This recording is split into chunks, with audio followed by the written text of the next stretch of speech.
এই শহরে সবাই বিক্রি হয়, কেউ সময় বিক্রি করে, কেউ শরীর, কেউ বা অনুভূতি, কেউ বিক্রি হয় নেশায়, কেউ বিক্রি হয় পেশায়, কেউ বিক্রি হয় ঘন্টায়।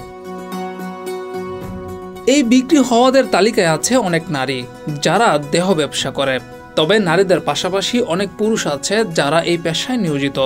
ঢাকা শহরে অভিজাত এলাকায় ধনী নারীদের তৃপ্তি দেওয়াকে তারা টাকা ইনকাম করার রাস্তা হিসেবে বেছে নিয়েছে।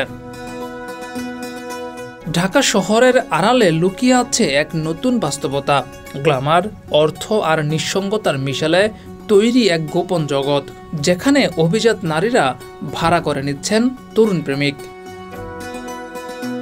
গুলশান, বনানী, ধানমন্ডি কিংবা বসুন্ধরার অভিজাত ফ্ল্যাটগুলোয় প্রতিদিন ঘটে যাচ্ছে কিছু নীরব লেনদেন, যা চোখে পড়ে না, কিন্তু টাকার বিনিময়ে বদলে যাচ্ছে সম্পর্কের সংজ্ঞা।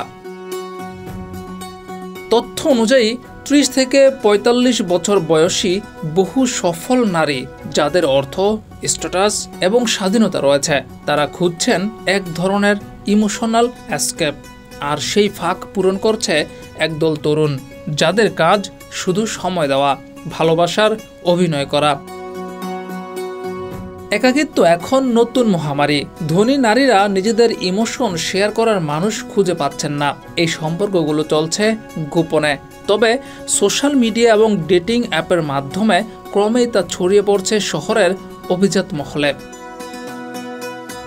এই ভাড়াটে সম্পর্ক হয়তো সাময়িক আরাম দেয়, কিন্তু স্থায়ী সমাধান নয়। বিশেষজ্ঞদের মতে শহরের দ্রুতগামী জীবন, একাকিত্ব আর সম্পর্কের ভাঙন থেকেই তৈরি হচ্ছে এই ভাড়া প্রেমিক প্রথা। জিয়াউর রহমান, যুগের চিন্তা।